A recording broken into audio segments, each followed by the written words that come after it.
प्रचोदयात्। आज का हमारा जो विषय है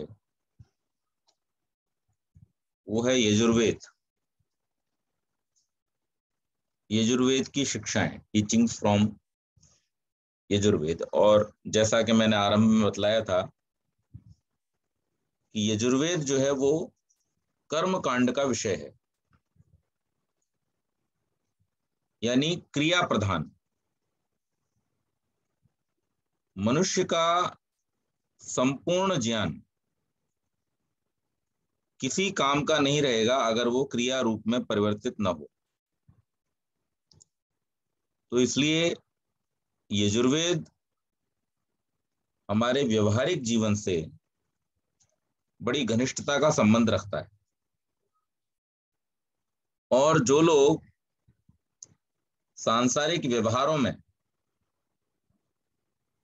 लगे हुए हैं उन लोगों को यजुर्वेद मार्गदर्शन करता है कि वो किस प्रकार से अपने व्यवहारों को संतुलित करें, चाहे वो व्यापार के लिए हो, चाहे वो राजनीति के लिए हो, राजतंत्र राजधर्म विषय पर हो, चाहे वो कृषि को लेकर के हो या अन्य कोई सेवा कार्य। सभी में किस प्रकार का आचार व्यवहार होना चाहिए, उसके लिए यजुर्वेद हमको मार्गदर्शन करता है। और इसके साथ साथ अग्निहोत्र जो हम लोग प्रतिदिन घर में करते हैं, सामान्य से लेकर के, और अश्वमेध आदि जो बृहत यज्ञ होते हैं उन तक का सारा विधान भी हमको यजुर्वेद के द्वारा ही प्राप्त होता है। तो इस रूप में अगर देखा जाए तो बहुत ही महत्वपूर्ण ये विषय है जिसमें हम कर्म कांड को लेकर के चर्चा करेंगे। यजुर्वेद में 1975 मंत्र हैं और जैसा कि हम जानते हैं कि चारों वेदों को 4 ऋषियों के द्वारा प्राप्त किया गया। तो ऋग्वेद अग्नि के द्वारा और यजुर्वेद वायु के द्वारा। तो ऋषि वायु, इसका उपवेद जो है वो धनुर्वेद है और इसके ब्राह्मण ग्रंथों में शतपथ ब्राह्मण का नाम हम सुनते रहते हैं, ऐतरेय ब्राह्मण का नाम हम सुनते रहते हैं। ऐतरेय जो ब्राह्मण है वो ऋग्वेद का है, शतपथ ब्राह्मण यजुर्वेद का है। तो ये इसका ब्राह्मण ग्रंथ है। अब इसमें हमें जो समझने वाली सबसे जरूरी बात है, महर्षि दयानंद ने इस विषय में चर्चा करते हुए लिखा है। वो लिखते हैं कि दूसरा कर्मकांड विषय है सो सब क्रिया प्रधान ही होता है, जिसके बिना विद्याभ्यास और ज्ञान पूर्ण नहीं हो सकते। क्रिया के बिना जो आपने विद्या अभ्यास किया, जो ज्ञान आपको प्राप्त हुआ है, वो तब तक पूर्ण नहीं हो सकता जब तक कि उसको क्रिया रूप में परिवर्तित न किया जाए।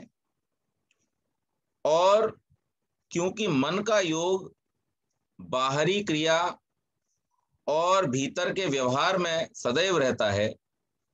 मन के लिए मैंने आपको बतलाया था, मन जो है वो एक ज्ञानेंद्रिय भी है, एक कर्मेंद्रिय भी है, इसीलिए उसे उभयेंद्रिय कहते हैं। और उभयेंद्रिय होने के साथ साथ मन जो है वो सूक्ष्म शरीर का हिस्सा है। ये 11वीं इंद्रिय है जो कि स्थूल शरीर से नहीं, सूक्ष्म शरीर से जुड़ी हुई है। तो ये जो सूक्ष्म शरीर से जुड़ी हुई मन रूपी इंद्रिय है, ये बाहरी इंद्रियों के साथ भी जुड़ी रहती है, क्योंकि आंख से आप जो देखते हैं, कान से आप जो सुनते हैं, जिह्वा से आप जो स्वाद लेते हैं, नाक से आप जो गंध लेते हैं, त्वचा से आप जो स्पर्श करते हैं, उन सब का सीधा सीधा जो अनुभव है वो करने वाला मन ही है। लेकिन इसके साथ साथ जो आंतरिक भावनाएं हैं, जो आंतरिक होने वाले अनेक प्रकार के व्यवहार हैं, उनका भी अनुभव करने वाला कौन है? मन ही है। तो इसलिए ये जो मन है वो दोनों प्रकार के व्यवहारों से जुड़ा रहता है। अब बाहर के व्यवहार और अंदर के व्यवहार हैं क्या? बाहर के व्यवहार तो हम सब जानते ही हैं कि बाहर जो जो काम हम करते हैं, भोजन, भोजन के लिए उगाना अन्न का, कपड़ों को पहनना, कपड़ों को पहनने के लिए बनाना उनका, यानी पदार्थों का उत्पादन और उपभोग, ये बाहर के काम। और अंदर के काम क्या है? तो अंदर के कामों को बतलाते हुए ऋषि लिखते हैं, दो मुख्य हैं, परमार्थ और लोक व्यवहार। ये मन के अंदर के काम है। अब कोई व्यक्ति किसी कार्य को कर रहा है, वो परमार्थ की दृष्टि से कर रहा है या स्वार्थ की दृष्टि से कर रहा है, ये कहां पर है? इसे आप बाहर से नहीं जान सकते। यज्ञ राम भी करते थे, यज्ञ रावण भी करता था, लेकिन एक का यज्ञ जो था वो स्वार्थ के लिए और दूसरे का यज्ञ जो है वो परमार्थ के लिए। यानी जो अच्छे लोग किसी कार्य को करते हैं वो परमार्थ की दृष्टि से करते हैं। इसको पलट दीजिए, जो परमार्थ की दृष्टि से करते हैं वो अच्छे लोग होते हैं, और जो स्वार्थ की दृष्टि से प्रत्येक कार्य को करते हैं, कि जिनके सेंटर में सिर्फ सेल्फ होता है, उनको अच्छा व्यक्ति नहीं कहा जा सकता। तो वेद ये उपदेश करता है कि ये दो तरह के जो व्यवहार हैं इनको हमें समझना चाहिए मन के। एक तो है परमार्थ, दूसरा है लोक व्यवहार। अब लोक व्यवहार क्या है? कि भाई आपके पास में जो साधन है, उन साधनों से अपने सुख को बढ़ाना और दूसरों के सुख को बढ़ाना, और इसके लिए जो लेन देन आवश्यक है उसको करना, ये लोक व्यवहार है। यानी आपका जो किसी भी काम के पीछे उद्देश्य है, अर्थ है, उस अर्थ की और काम की सिद्धि करने के लिए जो व्यवहार किए जाते हैं वो लोक व्यवहार। यानी जो मोक्ष अर्थात सब दुख से छूटकर केवल परमेश्वर की ही प्राप्ति के लिए धर्मयुक्त सब कामों का करना, ये क्या कहलाएगा? ये निष्काम कर्म कहलाएगा। यानी परमार्थ की दृष्टि से जो व्यक्ति कार्य करेगा, जिसके हर कार्य में परमार्थ की भावना जुड़ी हुई होगी, उसके कार्य जो है वो कैसे हो जाएंगे? निष्काम कर्म हो जाएंगे। यानी अपने लिए भी आप जो काम कर रहे हैं उसको परमार्थ की भावना से कीजिए। अब ये कैसे करेंगे, इसके रहस्य को समझिए। मैं अक्सर ये बात दोहराता हूं, हमें हमारा ये जो शरीर मिला है,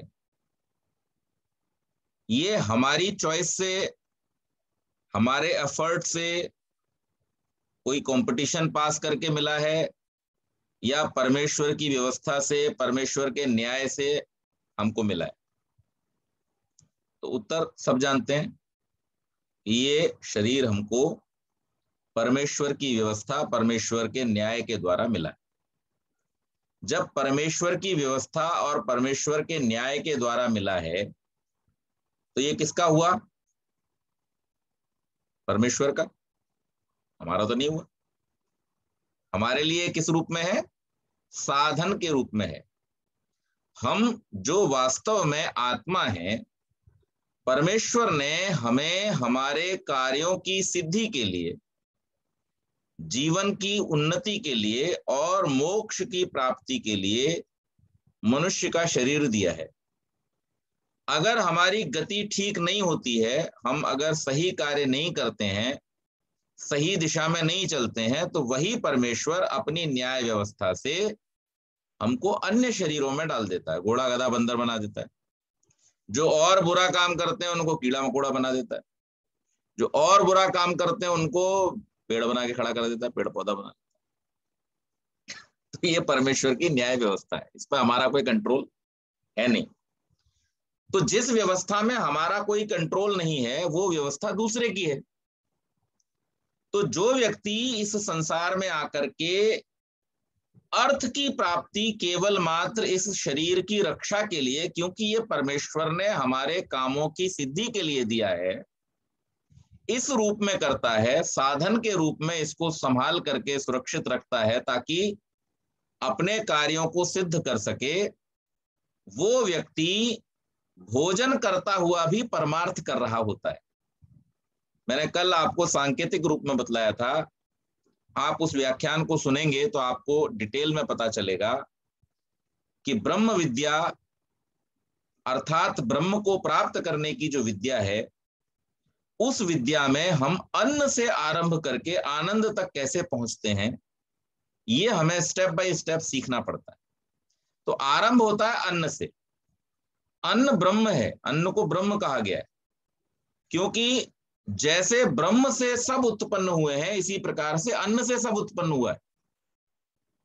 अन्न से रस बनता है, रस से रक्त बनता है, रक्त से मांस बनता है, मांस से मज्जा बनता है, मज्जा से अस्थि बनती है, अस्थि से वीर्य बनता है, और फिर वीर्य से फिर जन्म होता है, संतान बनती है। तो कहां से बना? अन्न से। और अगर हम सप्तलोकों की बात करें जिनकी चर्चा की गई है, स्वर्ग आदि जिनकी चर्चा की गई है, तो उस दृष्टि से भी अगर हम देखते हैं तो अनेकानेक स्थानों पर घूमता हुआ जो जीवात्मा है, उसे जब जन्म लेना होता है तो उसे अन्न में ही प्रवेश करना पड़ता है। अन्न में प्रवेश किए बिना जीवात्मा जन्म नहीं ले सकता। इसके लिए मेरा एक और व्याख्यान है यूट्यूब पर, सप्तलोक, आप उसको सुने तो आपको एक बहुत गहरा रहस्य है संसार का पता चलेगा कि जीवात्मा अनेकानेक लोकों में से होता हुआ कैसे स्वर्ग आदि को भोगता हुआ और फिर से इस जन्म मरण की प्रक्रिया में आता है। खैर, तो यहां पर यह बतलाया गया है कि हम अन्न का उपभोग करते हुए भी परमार्थ कर सकते हैं यदि हमने अन्न को अपने इस साधन के संरक्षण के लिए प्रयोग में लाया और अपने साथ साथ वही दृष्टि हमने दूसरों के लिए भी रखी कि जैसा सुख मुझे अन्न ग्रहण करके प्राप्त होता है, ऐसे ही सुख की आवश्यकता दूसरे को भी है अपने शरीर के संरक्षण के लिए। और इसलिए मुझे अन्न को केवल अपने लिए ही इकट्ठा नहीं करके रखना है, बल्कि ये प्रयास करना है कि मेरे साथ साथ औरों की भी उन्नति में मैं सहयोगी बनूं। महर्षि दयानंद सरस्वती ने इसी बात को आर्य समाज के 9वें नियम में कहा है कि प्रत्येक को अपनी ही उन्नति से संतुष्ट न रहना चाहिए। कौन सी उन्नति? जो 6ठे नियम में बतलाई थी, संसार का उपकार करना इस समाज का मुख्य उद्देश्य है, अर्थात शारीरिक, आत्मिक और सामाजिक उन्नति करना। ये सब लिंक्ड है, हमें समझने की जरूरत है। 6ठे नियम में शारीरिक, आत्मिक और सामाजिक उन्नति की चर्चा की स्वामी जी ने, और 9वें नियम में जाकर के बतलाया कि अपनी उन्नति से ही संतुष्ट नहीं रहना, यानी अपनी शारीरिक उन्नति हो गई तो अब दूसरे की करो, तब तुम्हारी उन्नति पूरी उन्नति मानी जाएगी। अपनी आत्मिक उन्नति हो गई तो अब दूसरे की करो, तब तुम्हारी उन्नति पूरी उन्नति मानी जाएगी। और अगर सामाजिक उन्नति आपने एक समाज में अपनी कर ली तो आप अब दूसरों की कीजिए, उनको भी सिखाइए, उनको भी बताइए, तब सामाजिक समग्र उन्नति का मार्ग प्रशस्त होगा। तो हम अपनी उन्नति पर जब संतुष्ट न रह करके दूसरों की उन्नति भी अपनी उन्नति मानने लग जाते हैं, तब हमारा भोजन करना भी पारमार्थिक कार्य हो जाता है, निष्काम कर्म हो जाता है, और वो हमें मुक्त करने वाला बनता है। परमात्मा ने वेदों में या हमारे महापुरुषों ने, हमारे ऋषियों महर्षियों ने कहीं पर भी ऐसा कोई व्याख्यान नहीं किया है कि हम भोजन छोड़ दें, शरीर की रक्षा करना छोड़ दें, इसका ध्यान रखना छोड़ दें, ऐसा कहीं नहीं कहा।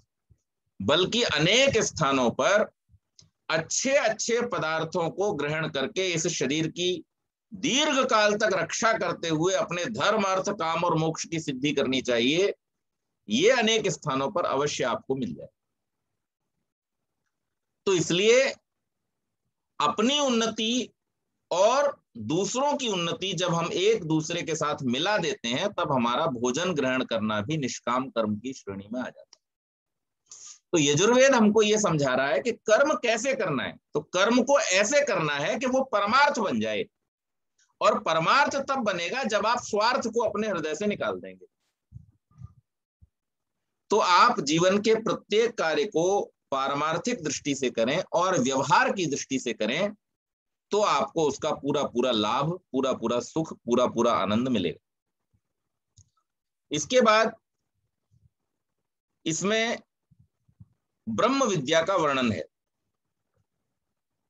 कि ब्रह्म को हम कैसे जानें, और उस ब्रह्म का स्वरूप बतलाते हुए मैंने ऋग्वेद के मंत्रों के माध्यम से तो आपको बतला ही था, लेकिन यजुर्वेद ब्रह्म का स्वरूप कैसा बतलाता है। तो यहां पर मंत्र आता है यजुर्वेद का,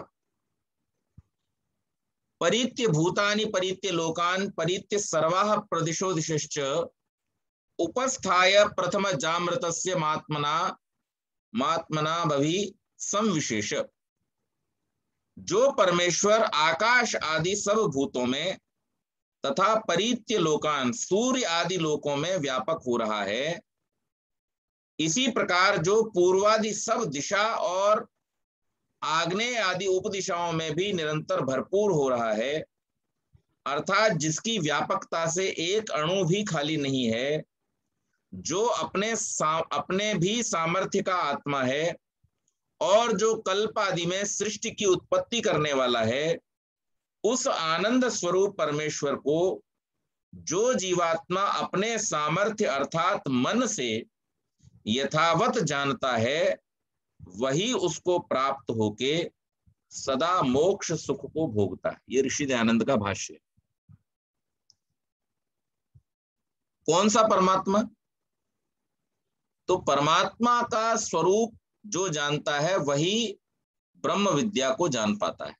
ब्रह्म विद्या अर्थात ब्रह्म की विद्या, ब्रह्म को जनाने वाली, ब्रह्म को बताने वाली विद्या। ब्रह्म अर्थात परमात्मा, परमात्मा का स्वरूप बतलाते हुए यजुर्वेद में कहा गया है कि परमेश्वर कैसा है, इस संसार के कण कण में व्यापक हो रहा है। इस पृथ्वी आदि, सूर्य आदि जितने भी लोकांतर है, उसमें एक भी स्थान ऐसा नहीं है जो उस परमेश्वर से खाली हो, वो सब स्थानों में व्यापक है। और जो मनुष्य अपने सामर्थ्य अर्थात मन से, अब यहां मनुष्य का सामर्थ्य क्या बतलाया? मन। ये बड़े रहस्य की बात है। आपका सामर्थ्य मन है, क्योंकि यजुर्वेद में ही आगे बतलाया गया है कि आपका मन क्या क्या करने वाला है। जिन मंत्रों को हम प्रतिदिन रात्रि में बोलते हैं वो हमारे मन का सामर्थ्य है, और जो हमारे मन का सामर्थ्य है वही हमारा सामर्थ्य है। वेद मंत्र कहता है, यजुर्वेद के मंत्र कहते हैं कि ये नेदम भूतम भुवनम भविष्यत परिगृहीतम अमृतेन सर्वम, जिसके द्वारा भूत, वर्तमान और भविष्य को जाना जाता है। यस्मिन ऋचः सामयजुगवंशी यस्मिन, जिसमें ऋग्वेद, यजुर्वेद, सामवेद, अथर्ववेद अर्थात वेद विद्याएं जिसमें प्रतिष्ठित हैं। यह जागृतो दूरमुदयति दैवम तदु सुप्तस्य तथैव इति। जो जागते हुए भी गतिशील रहता है और सोते हुए भी गतिशील रहता है। यानी जो हमारा मन है ये हमारा सामर्थ्य है, और हमारा सामर्थ्य, हमारी शक्ति अगर हमारे वश में नहीं है तो फिर हम अपने कार्यों की सिद्धि नहीं कर सकते। गाड़ी आप कब चला पाएंगे? जब एक्सीलरेटर पे आपका पैर होगा। एक्सीलरेटर पे आपका पैर नहीं, अर्थात उसके इंजन को आगे बढ़ाने के लिए आपके पास में कंट्रोल ही नहीं, तो आप गाड़ी चलाओगे कैसे? गाड़ी खड़ी रहेगी वहीं पे। तो हमारे जीवन में भी अगर महान कार्यों की सिद्धि करनी है तो उन कार्यों की सिद्धि के लिए, जीवन लक्ष्य की प्राप्ति के लिए ये बहुत आवश्यक है कि हम हमारे सामर्थ्य को पहचानें। और हमारा सामर्थ्य क्या है? हमारा मन। जो व्यक्ति अपने मन को अपने वश में करके और उसके सामर्थ्य से, किसके? मन के सामर्थ्य से जो परमेश्वर को जानने के लिए प्रयत्नशील होता है, वही व्यक्ति मोक्ष आदि सुखों को भोग पाता है, अर्थात उसे ही मुक्ति मिलती है, अन्य को नहीं। इसमें एक और प्रमाण है, वेदाहमेतम पुरुषम महांतम आदित्य वर्णम तमसा परस्तात् तमेव विदित्वाति मृत्युमेति नान्यः पंथा विद्यते अनाय। कि आपको जानकर के ही मुक्ति का मार्ग प्रशस्त होगा, आपको जाने बिना कोई अन्य मार्ग नहीं। तो इसलिए यहां पर ब्रह्म विद्या का सूत्र देते हुए, हालांकि ब्रह्म विद्या से संबंधित यजुर्वेद में अनेकानेक मंत्र आते हैं, लेकिन सूत्र रूप में हम ये समझने का प्रयास करें कि वेद में ये बतलाया गया है कि हम उस परमेश्वर के सही स्वरूप को जाने, ठीक स्वरूप को जाने। और ठीक स्वरूप उसका क्या है? सर्वव्यापक स्वरूप उसका ठीक स्वरूप है। और जो व्यक्ति अपने जीवन में उस सर्वव्यापक स्वरूप को समझ लेता है, जान लेता है, वही मोक्ष आदि सुखों को प्राप्त करने का अधिकारी होता है। अब इसके आगे धर्म के विषय में यजुर्वेद क्या कहता है? हमने ऋग्वेद को पढ़ते समय धर्म के विषय में ऋग्वेद क्या कहता है ये जाना था। ऋग्वेद में मंत्र था, संगच्छध्वम संवदध्वम संवो मनांसि जानताम देवा भागम यथा पूर्वे समझाना न उपासते। कि हम सब मिलकर के चलें, प्रेम पूर्वक चलें, एक दूसरे के साथ चलें, एक दूसरे के मन की बात को सुनते और जानते हुए चलें, और जो हमारे पूर्वजों का श्रेष्ठ मार्ग है उस श्रेष्ठ मार्ग का हम पालन करें। यजुर्वेद इस विषय में क्या कहता है? यजुर्वेद कहता है, दृष्ट्वा रूपे व्याकरोत् सत्यानृते प्रजापति अश्रद्धामनृते दधाश्चाद्धाम सत्ये प्रजापति। इसमें कहा गया कि प्रजापति परमेश्वर जो सब जगत का स्वामी है, वह सब मनुष्यों के लिए धर्म का उपदेश करता है कि सब मनुष्य को सब प्रकार से सब काल में सत्य में ही प्रीति करनी चाहिए, असत्य में कभी नहीं। यजुर्वेद में कर्म करने के विषय को प्रतिपादित करते हुए जो मानव धर्म बतलाया गया, वो क्या बतलाया गया है? सदैव सत्य की ही प्रतिष्ठा करना, सत्य में ही प्रतिष्ठित रहना, सत्य को ही जानना, मानना और करना, असत्य को कभी भी व्यवहार में न लाना। आप एक और चीज देखिए, परमात्मा ने मनुष्य को मन के रूप में एक सामर्थ्य दिया, एक शक्ति दी। संसार का कोई भी ऐसा पशु पक्षी और प्राणी नहीं है जिसके पास में अभिव्यक्त करने की वाणी हो।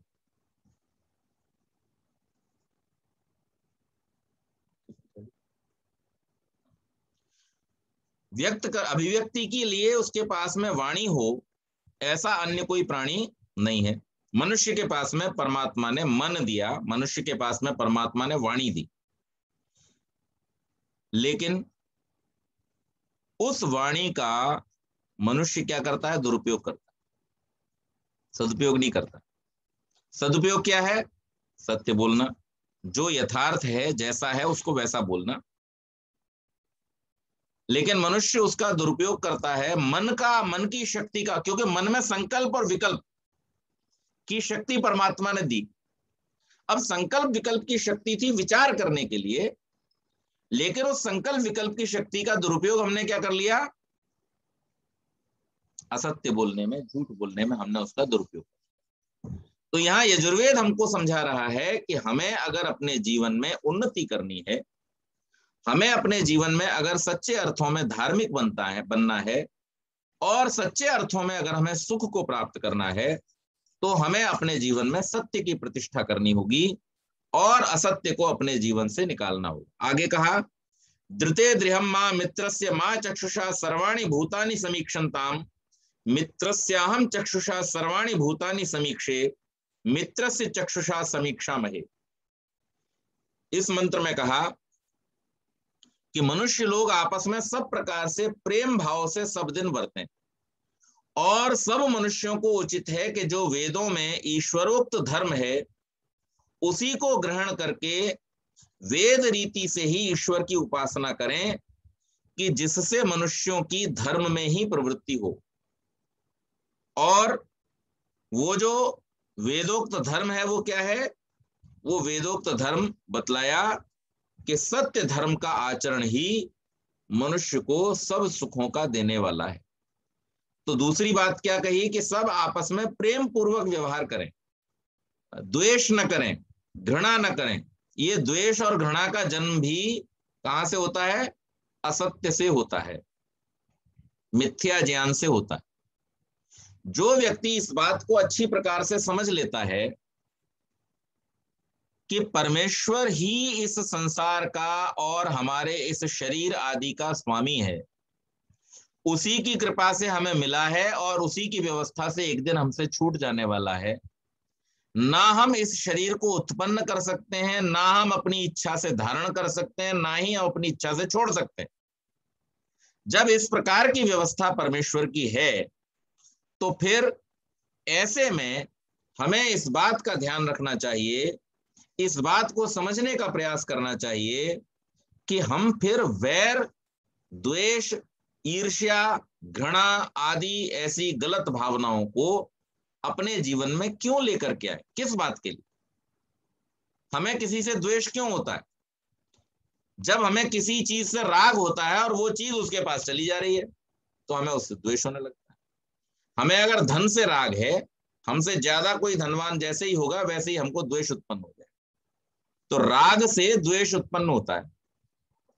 लेकिन जो व्यक्ति जीवन के सत्य को जानता है, संसार के सत्य को जानता है, परमात्मा के सच्चे स्वरूप को जानता है, वो व्यक्ति इस संसार में राग नहीं उत्पन्न करता, बल्कि इस संसार से छूटने का प्रयास करता है, क्योंकि यहां से छूटना ही हमारे जीवन का मुख्य लक्ष्य है, मुख्य प्रयोजन है। ये जीवन तो हमें साधन के रूप में मिला है। इतनी सी बात को समझना कठिन तो है, लेकिन हमें कोशिश करनी चाहिए कि हमें सत्य को जितना जल्दी समझ लें उतना अच्छा है। जो व्यक्ति इस सत्य को समझ जाएगा वो प्रसन्न रहेगा, वो किसी से द्वेष नहीं करेगा, वो किसी का बुरा नहीं करेगा, वो किसी से झूठ नहीं बोलेगा, वो किसी से डरेगा नहीं। उसके जीवन से सारी समस्याएं समाप्त हो जाएंगी। और यही जो मिथ्या ज्ञान है कि मेरा, मैं रख लूं, मैं इकट्ठा कर लूं, बच्चों के लिए कर दूं, मैं बड़ों के लिए कर दूं, इस मिथ्या ज्ञान ने ही हमको हमारे सारे दुखों में डाल करके रखा हुआ है। इसी के कारण से हमें अज्ञान है, इसी के कारण से हमें भय है, इसी के कारण से हमें राग है, इसी के कारण से हमें द्वेष है, इसी के कारण से अस्मिता है, इसी के कारण से अभिनिवेश है, इसी के कारण संसार के सब झगड़े। तो यजुर्वेद हमको उपदेश करता है कि हम इस संसार के और उस परमात्मा के सच्चे स्वरूप को समझ करके अपने व्यवहारों को ड्राइव करें। तो हमारे व्यवहार दो मुख्य रूप में होने चाहिए। पहला, लोक व्यवहार, अर्थात अपने जीवन को चलाने के लिए, शरीर की आवश्यकताओं के लिए, परिवार की आवश्यकताओं के लिए, समाज और राष्ट्र की आवश्यकताओं के लिए जो कार्य हमें करना चाहिए। और दूसरा परमार्थ, कि जिन कार्यों में हम समर्थ हैं लेकिन दूसरे समर्थ नहीं है, उनमें हम दूसरों की सहायता करें। इन व्यवहारों को हमें अपने मन में धारण करना चाहिए। उसके अलावा अग्ने व्रतपते व्रतम चरिष्यामि तच्छकेयम तन्मे राध्यताम इदमहम अनृतात् सत्यम उपैमि। इस मंत्र का महर्षि दयानंद बड़ा सुंदर अर्थ करते हैं, मैं पढ़ करके आपको सुनाता हूं। हे सत्यपते परमेश्वर, मैं जिस सत्य धर्म का अनुष्ठान करना चाहता हूं उसकी सिद्धि आपकी ही कृपा से हो सकती है। जो मनुष्य सत्य के आचरण रूप व्रत को करते हैं वो देव कहलाते हैं, और जो असत्य का आचरण करते हैं वो मनुष्य कहलाते हैं। सत्य का आचरण करने वाला कौन बन जाता है? देव बन जाता है, और जो असत्य का आचरण करता है वो मनुष्य बन जाता है, मनुष्य बना रहता है, मनुष्य से ऊपर नहीं उठ पाता। तो इसलिए मैं उस सत्य व्रत का आचरण करना चाहता हूं, और आप मुझ पर ऐसी कृपा कीजिए कि जिससे मैं सत्य धर्म का अनुष्ठान पूरा कर सकूं। उस अनुष्ठान की सिद्धि करने वाले एक आप ही हैं, सो कृपा करके सत्य रूप धर्म के अनुष्ठान को सदा के लिए सिद्ध कीजिए। और यह व्रत है कि जिसको मैं निश्चय करना चाहता हूं उन सब असत्य कामों से छूट के सत्य के आचरण करने में सदा दृढ़ रहूं। अब इस मंत्र के भाव को समझ करके, सुन करके, क्या कोई व्यक्ति ये कह सकता है कि इस मंत्र का ऐसा भावपूर्ण अर्थ करने वाला व्यक्ति केवल सूखा रूखा तार्किक व्यक्ति होगा, केवल मात्र खंडन में ही विश्वास रखने वाला व्यक्ति होगा? ऐसा नहीं। महर्षि ने बहुत मार्मिक अर्थ इसका किया है, और इस अर्थ को अगर हम सही रूप में अपने जीवन में समझ लेते हैं तो हमारे कार्यों की दिशा जो है और हमारे जीवन की दशा जो है वो दोनों ही सही रूप में परिवर्तित हो जाती हैं। इसके बाद सृष्टि विद्या विषय यजुर्वेद में लिया गया है, और उस सृष्टि विद्या का वर्णन करते हुए ये हम लोग पुरुष सूक्त का जो पाठ करते हैं उसमें लगभग 31 मंत्र हैं। सहस्र शीर्ष पुरुष सहस्राक्ष सहस्रपाद स भूमिग्वम सर्वतः स्मृत्वा तत्तिष्ठ दशांगुलम पूरी संसारे शेते सर्वम अभिव्याप्य वर्तते स पुरुषः परमेश्वरः। पूरी अर्थात संसार, और इस संसार में जो व्यापक हो रहा है ऐसा पुरुष परमेश्वर कहलाता है। वो परमेश्वर कैसा है? सहस्र शीर्ष, हजारों सिर वाला, सहस्राक्ष, हजारों आंखों वाला, सहस्रपाद, हजारों पैरों वाला, अर्थात जिसके असंख्य सिर, असंख्य आंखें, असंख्य पैर हैं। अब इसमें आप संख्या की कल्पना न करें, अर्थात जिसका सामर्थ्य, अब इसको इस प्रकार से समझेंगे कि जिसका सामर्थ्य हजारों आंखों के बराबर, जो सबका साक्षी है। जब हमें किसी बड़े प्रकाश पुंज को व्यक्त करना होता है तो हम क्या कहते हैं? अरे भाई वो लाइट इतनी तेज थी जैसे मान लो 150 बल्ब एक साथ जला दिए, ऐसे ही व्यक्त करते हैं। तो इसी प्रकार से यहां वेद मंत्र ये कह रहा है कि परमेश्वर का सामर्थ्य असंख्य आंख, हम 2 आंखों से संसार को देखते हैं। कुछ ऐसे प्राणी भी हैं संसार में जिनकी 2 से ज्यादा आंखें होती हैं, उनसे वो संसार को देखते हैं, लेकिन उस परमेश्वर की आंखों की कोई संख्या नहीं है, असंख्य आंखों से, अर्थात हर एक प्राणी का हर कर्म उसके साक्षी में है। हर प्राणी की कही हुई हर बात को, यहां तक कि विचारी हुई बात को भी वो मन के अंदर बैठा हुआ सुन रहा है। और इस संसार को सहस्रों हाथों से जिसने संभाल रखा है, इतना बड़ा उसका सामर्थ्य है। और जैसे कोई व्यक्ति 2 पादों से चल करके सामान्य दूरी तय कर सकता है, वो परमेश्वर अपने असंख्य पादों से, अपने असंख्य पैरों से इस संसार के कण कण में व्यापक हो रहा है। उससे कुछ भी अछूता नहीं है। तो इस बात को यहां समझाया गया कि सृष्टि विद्या को समझते समय हमें इस बात का ध्यान रखना है, क्योंकि लोग जब सृष्टि विद्या की व्याख्या करने बैठते हैं तो इस संसार में अनेक लोगों ने सृष्टि के बनने की व्याख्या करने का प्रयास किया, और वो उस व्याख्या को इस रूप में करते हैं कि पहले कोई टुकड़ा सूर्य से टूट गया, फिर घूम घूम के गोल हो गया, फिर गोल होकर के ठंडा हो गया, ठंडा होकर के पानी हो गया। लेकिन इसकी व्याख्या उनके पास नहीं है, क्योंकि ठंडा हो गया पानी कैसे हो गया, पानी से अग्नि कैसे हो गई, अग्नि से पानी कैसे बन गया, इसका उनके पास में कोई सैद्धांतिक पक्ष नहीं होता। लेकिन वेद इस बात की व्याख्या करता है,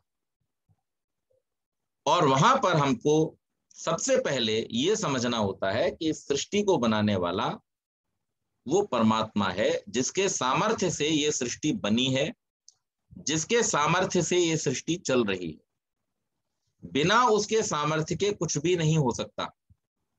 और इसको अच्छी तरह समझने के लिए ये मंत्र की व्याख्या हमें समझनी चाहिए कि हम 2 हाथों से, 2 पैरों से, 2 आंखों से, एक सिर से सामान्य रूप से जो थोड़ा बहुत देख पाते हैं, तो जो इस पूरे ब्रह्मांड का प्रत्येक क्षण में संभाल कर रहा है, जो प्रत्येक क्षण में सब जगह व्यापक हो रहा है, जो प्रत्येक मनुष्य और पशु पक्षी आदि के कर्मों को देख रहा है, भोगों की व्यवस्था कर रहा है, उसका सामर्थ्य कितना बड़ा होगा, ये बात हमको इससे समझने में आती है।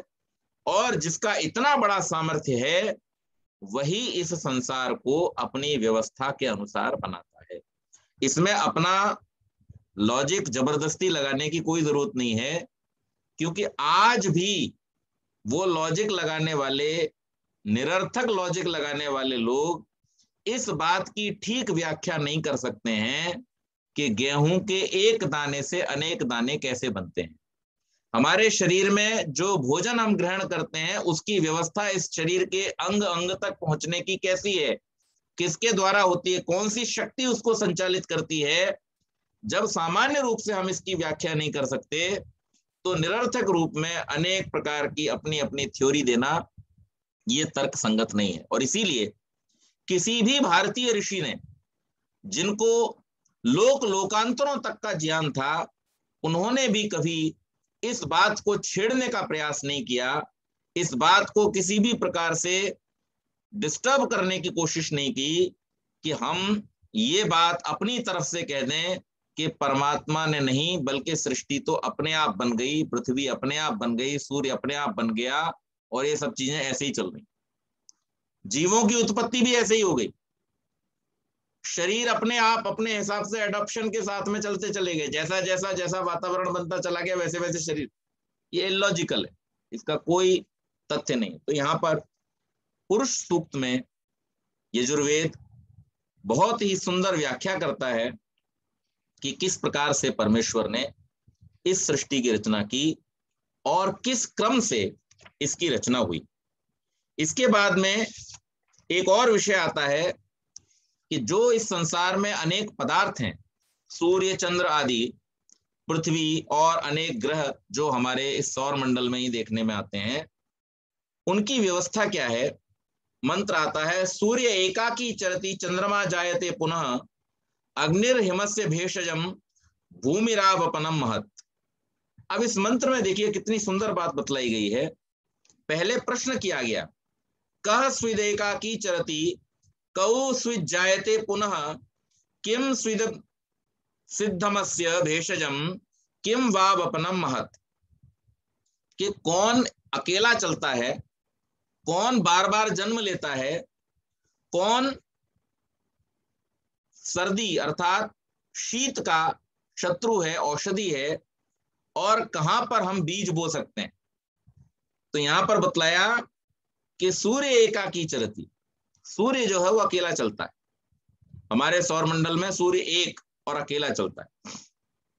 चंद्रमा जायते पुनः, अपनी गति के कारण से चंद्रमा ही एक ऐसा नक्षत्र है, ऐसा ग्रह उपग्रह है कि जो पहले घटता दिखाई देता है फिर बढ़ता दिखाई देता है। तो जायते पुनः, अमावस्या को लुप्त हो जाता है और पूर्णिमा के दिन पूरा दिखाई देता है। अग्निर्हिमस्य भेषजम, और अग्नि जो है वो शीत का औषधि है। भूमिरावपनम महत, और हमारे बीजों को बोने के लिए जो स्थान है वो क्या है? पृथ्वी है। पृथ्वी ही केवल बीजों को धारण कर सकती है। बहुत सारे वैज्ञानिकों ने कोशिश कर ली कि चंद्रमा पे, मंगल पे, इधर जाके उधर जाके वहां पे प्लॉटिंग शुरू कर दें, वहां पे रहने का स्थान बना लें, लेकिन ऐसा संभव नहीं है। इस बात का उत्तर वेद में स्पष्ट रूप से दिया हुआ है। वहां आपको वैसा वातावरण मिलेगा ही नहीं कि जिसमें आप फसल उगा सकें, पेड़ पौधे उगा सकें, या इस प्रकार से वहां पर जीवन को आप जी सकें। वेद की बात को न मानने के कारण से खरबों डॉलर हर साल खर्च कर दिए जाते हैं इस बात को ढूंढने के लिए कहीं पे कुछ और जगह मिल जाए तो वहां पर हम कुछ जनरेशन पॉपुलेशन को शिफ्ट कर दें। खैर, इसके बाद गणित विद्या के विषय में भी यजुर्वेद में बतलाया गया है। बहुत ही सरल सूत्र के रूप में, इयम वेदी परा अंतः पृथिव्या अयम यज्ञो भुवनस्य नाभि अयम सोमो वृष्णो अश्वस्य रेतो ब्रह्मायम वाचः परम व्योम। दुनिया में ये प्रचारित किया गया है कि गैलीलियो वो पहला व्यक्ति था जिसने बताया पृथ्वी गोल है। गैलीलियो का समय तो अभी बहुत छोटा सा है, अभी थोड़े दिन पहले की बात। वेद में स्पष्ट रूप से यह बतलाया गया है कि पृथ्वी गोल है। अयम यज्ञो भुवनस्य नाभि, इसमें प्रश्न किया गया कि इस पृथ्वी की नाभि कहां है? तो मंत्र में उत्तर दिया गया पृथ्वी गोल है, इसलिए जिस स्थान पर भी तुम खड़े हो वो पृथ्वी का केंद्र ही है।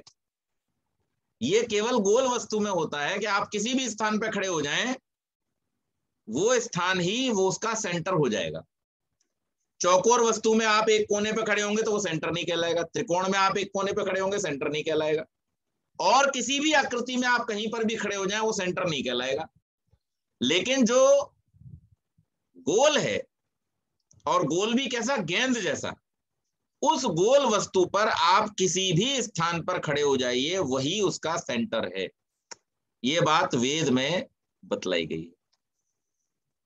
और इसकी परिधि क्या है, इसका व्यास क्या है, इसके विषय में बतलाया गया है कि जहां तुम खड़े हो वहीं से शुरू कर दो, जहां छोर पर पहुंच जाओगे वो इसका व्यास है, और जहां तुम खड़े हो वहीं से घूमना शुरू कर दो, जब अपने स्थान पर लौट के आ जाओगे तो वो इसकी परिधि है। अब इससे ज्यादा सटीक व्याख्या रेखा गणित के हिसाब से जो हम जियोमेट्री पढ़ते हैं, वो सारी की सारी जियोमेट्री आज इन्हीं तीन सिद्धांतों पर चलती है। एक परिधि, दूसरा व्यास, और तीसरा केंद्र। केंद्र, परिधि और व्यास ही वो तीन चीजें हैं जो पूरी ज्योमेट्री के बेस में है। इस ज्योमेट्री का आरंभ भी वेद से होता है, यजुर्वेद से होता है, और हमारे सारे व्यवहारों को, सारी शिल्प विद्या को बताने वाला ये ज्यामितीय सिद्धांत हमें यजुर्वेद से प्राप्त होता है। तो गणित विद्या हो गई। अब गणित विद्या के बाद में स्तुति विषय पर भी यजुर्वेद बहुत सुंदर व्याख्या करता है। ये तो बहुत सारे विषय हैं जो हम अगले अंक में रखेंगे। हम एक मंत्र प्रतिदिन बोलते हैं, याम मेधाम देवगणाः पितरश्चोपासते तयामा मध्य मेधया अग्ने मेधा विनम कुरु। याम मेधाम देवगणाः पितरश्च उपासते, हे परमेश्वर, जिस मेधा बुद्धि को, जिस मेधा की उपासना को हमारे पितरों ने, पूर्वजों ने और दिव्य लोगों ने किया, देवता तुल्य लोगों ने किया। देवता तुल्य लोग कौन से? जिनकी मैंने अभी पहले बतलाया आपको कि जो अपने जीवन में सत्य का आचरण करता है, धर्म का आचरण करता है, न्याय का आचरण करता है, पक्षपात रहित रहता है, परमार्थ का आचरण करता है, और सबके कल्याण के लिए ही जिसका जीवन है, वो व्यक्ति देवतुल्य है। तो ऐसे देवतुल्य लोगों ने और हमारे प्राचीन ऋषियों ने, हमारे पूर्वजों ने जिस मेधा बुद्धि को प्राप्त किया था, हे परमेश्वर, वो मेधा बुद्धि जिससे मेरा भी कल्याण हो और मैं संसार का भी कल्याण कर सकूं, उसे मुझे आज ही दीजिए। जैसे कोई छोटा बच्चा अपनेपन से अपने पिता से जिद करता है कि मुझे ये वस्तु आज ही चाहिए, अभी, उसके लिए रोता है, पीटता है, जितना प्रयास कर सकता है, जो कुछ हथकंडे उसके पास होते हैं वो सारे अपनाता है कि मुझे तो चाहिए, आज ही चाहिए। आपने देखा है बच्चे घर में जिद करते हैं। इसी प्रकार से जब हम परमेश्वर को अपना पिता मानते हैं, उससे हमें इतना नेह होता है, इतना उसके प्रति हमारा समर्पण होता है, इतना अपनापन जब हमें परमेश्वर से होता है, तब हम उससे अधिकार पूर्वक ये कहते हैं कि आप मेरे पिता हो, आप मुझे आज ही बुद्धि दो। वो बुद्धि मुझे आज ही चाहिए, आपसे चाहिए। और इसके लिए हम उसके पास जाते हैं, अर्थात उसकी उपासना करते हैं। और अधिकार पूर्वक जब हम सत्य आदि अच्छे गुणों को धारण करके परमेश्वर के पास बैठ करके उसकी उपासना करके जब मेधा बुद्धि को प्राप्त करने की इच्छा करते हैं, तब उस परमेश्वर की कृपा से हमको ऐसी मेधा बुद्धि प्राप्त होती है। तो उपासना के लिए मैंने पहले भी संकेत किया था कि परमेश्वर से हम क्या मांगे? धन मांगे, वो तो उसने पहले ही दे दिया। इस संसार में जितना भी धन है, उस धन के कुछ आधार हैं। अन्न, स्वर्ण, तो सोने से, अन्न से हम धन को कैलकुलेट करते हैं कि भाई किसके पास कितना खाद्यान्न है, किसके पास कितना सोना है, या और अन्य जो उपयोगी वस्तुएं। लेकिन क्या ये सारी वस्तुएं अन्न के रूप में हो या स्वर्ण आदि के रूप में हो, रेडियम, यूरेनियम और बहुत सारे जो महंगे महंगे पदार्थ, धातुएं हैं, क्योंकि वो कम मात्रा में मिलती हैं, इन सब पदार्थों को क्या हम पृथ्वी के बाहर से कहीं से उठा के लाए यहाँ पे? नहीं। तो हमारे लिए जो कुछ भी धन के रूप में है, वो तो परमेश्वर ने हमें पहले ही दे रखा है। आप बो और उगा लो। आप एक बीज बोओगे, 1000 करके वो दे देगा। तो वो उससे क्या मांगना है? प्रार्थना के समय में, प्रार्थना के समय में, उपासना के समय में तो हमें परमेश्वर से बुद्धि मांगनी चाहिए। क्योंकि सब कुछ होते हुए भी अगर बुद्धि खराब हो गई तो सब बेकार। उस परमेश्वर से उपासना करते समय हमें आत्मबल मांगना चाहिए, क्योंकि जिसके पास आत्मबल नहीं है, अभी आपने देखा ना पड़ोसी देश में क्या हुआ। आत्मबल के अभाव में लाखों की संख्या में जो लोग थे और सेना थी, वो कुछ थोड़े से लोगों से डर करके भाग गए। बराबर। आत्मबल के अभाव। आत्मबल का देने वाला कौन है? यह आत्मदा बलदा यस्य विश्व उपासते। इस संसार में परमेश्वर ही केवल आत्मबल का देने वाला है। जो व्यक्ति परमात्मा का भक्त होता है, ईश्वर भक्त होता है, और जो अच्छे गुणों को अपने जीवन में धारण करता है, उसके अंदर आत्मबल होता है। वो डरता नहीं किसी से। लेकिन जो झूठ बोलता है, बेईमानी करता है, चोरी करता है और उल्टे सीधे काम करता है, वो सबसे डरता रहता है। उसको हर समय डर लगा रहता है मैं पकड़ा ना जाऊं। तो इसलिए यहां वेद कहता है हमको कि हम परमेश्वर से उपासना के समय में बुद्धि मांगे, आत्मबल मांगे, शक्ति मांगे, शरीर की शक्ति। संसार में सारे भोग्य पदार्थ हैं। आपने अपने घर में बहुत अच्छे अच्छे अन्न और फलों को इकट्ठा कर लिया, लेकिन अगर आपके पास में उनको पचाने की शक्ति नहीं है, तो वो आपके लिए किसी काम के नहीं, व्यर्थ है आपके। अब वो शक्ति आप बाजार से नहीं ला सकते। तो हम परमात्मा की उपासना करते समय उससे क्या मांगे? बुद्धि मांगे, बल मांगे, शक्ति मांगे। जो हमारी दिव्यता को बढ़ाने वाले गुण हैं, उनको हम परमात्मा से मांगे। आमतौर पर आदमी परमात्मा के पास जब बैठता है, पहले तो पास बैठना ही बड़ा मुश्किल, लेकिन अगर वो कुछ बैठता भी है ये सोच करके कि मैं चलो पूजा करता हूं, उपासना करता हूं, तो क्या मांगता है कि मेरा एक है तो दो बन जाए, एक गाड़ी है तो दो हो जाए, धन थोड़ा कम बैलेंस है तो ज्यादा हो जाए। बस इन सब चीजों पर, सांसारिक पदार्थों पर अटका रहता है। तो यजुर्वेद हमको ये बतलाता है कि हम अपने जीवन की दिशा को कैसा रखें, किस ओर रखें, हमारी उपासना की दिशा क्या होनी चाहिए, ताकि हम परमेश्वर से उन पदार्थों को प्राप्त कर सके जो संसार में कहीं और प्राप्त नहीं हो। स्पेशल आदमी के पास आप जाते हो तो स्पेशल टारगेट लेके जाते हो ना। स्पेशल आदमी के पास, किसी सेलिब्रिटी के पास, किसी बड़े मंत्री आदि के पास में आप जाते हो काम से, तो बड़े काम से जाते हो। उसके पास में आप कोई छोटा मोटा काम करने नहीं जाते। उसके पास बड़ा काम होगा तो वो करेगा, वो भी प्रसन्न होगा, आप भी प्रसन्न होंगे कि भाई चलो मेरा बड़ा काम हो गया। तो परमेश्वर के पास भी जब हम बैठे तो उससे हम छोटी मोटी चीजें ना मांगे, उससे हम वो मांगे जो संसार में कहीं नहीं मिलता, केवल उसी के पास मिलता है, जो उसका केंद्र है। परमात्मा से हम बुद्धि, बल, शक्ति, शारीरिक स्वास्थ्य, इनकी मांग करें। और ऐसे ही बहुत सारे अन्य विषय आगे यजुर्वेद में हैं। मैं राजनीति के विषय में यजुर्वेद का क्या कहना है, खेती के विषय में यजुर्वेद का क्या कहना है, व्यापार के विषय में यजुर्वेद का क्या कहना है, और ऐसे ही लोक व्यवहार के अन्य अन्य विषय, इसके साथ साथ हम जो यज्ञ आदि कर्म करते हैं उनका उद्देश्य और हमारी मनोभावना वहां पर कैसी होनी चाहिए, इसके विषय में शुक्रवार के अंक में चर्चा करूंगा। अभी आज के इस अंक को हम यही समाप्त करते हैं। आपके अगर कोई प्रश्न हो तो पूछ सकते हैं। बहुत बहुत धन्यवाद।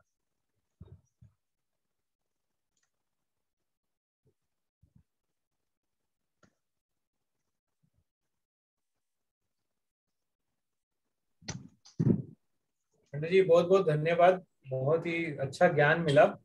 दो चीजें जो हटके लगी, एक तो जो परमार्थ की जो आपने बात की, और जिस हिसाब से हमें दूसरों का सेवा और उपकार वो सब करना चाहिए, और दूसरा बुद्धि के बारे में, बुद्धि मांगे हम परमेश्वर से, सद्बुद्धि मांगे और इसकी वृद्धि की जाए, क्योंकि यही सबसे बड़ी बात है। तो हम लोग, जैसे आपने कहा, आम तौर पर जब तकलीफ में होते हैं या कोई ऐसी चीज वगैरह चाहिए होती है, उसकी हम कामना करते हैं प्रभु से, लेकिन बुद्धि, सद्बुद्धि और बल, ये सब चीजें मांगने से बहुत जरूरी है, और इसमें आगे काम करें तो बहुत अच्छा है।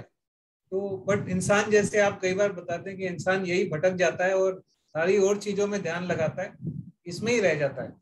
तो बहुत अच्छा ज्ञान, और दूसरा अंक सुनने के लिए बहुत उत्सुक रहेंगे। बहुत बहुत धन्यवाद। बहुत अच्छा लगा पंडित जी, बहुत ही छोटी छोटी टॉपिक्स भी अगर ध्यान में रह जाए तो काफी सफर निकल जाए हमारा। जी बहुत बढ़िया। चलिए फिर आज का हम कंक्लूड करते हैं और शुक्रवार को फिर से यजुर्वेद के अन्य विषयों के साथ में मिलेंगे। तब तक अगर आपको भी समय मिलता है तो थोड़ा सा कुछ विषयों को देखें, यजुर्वेद को देखें। आजकल तो ऑनलाइन भी उपलब्ध है। ई पुस्तकालय करके एक बहुत अच्छा प्रयास किया गया है, जिसमें बहुत सारी अन्य अन्य विषयों की पुस्तकें हैं। वहां से आप चाहें तो यजुर्वेद को फोन पर डाउनलोड भी कर सकते हैं। ई पुस्तकालय, उसमें बहुत सारे अच्छे अच्छे पुराने बुक्स के स्कैन, भाष्यों के स्कैन उपलब्ध हैं। तो कोशिश करें थोड़ा पढ़ने का, और शुक्रवार को फिर हम आगे की चर्चा करें। सभी को नमस्ते, धन्यवाद।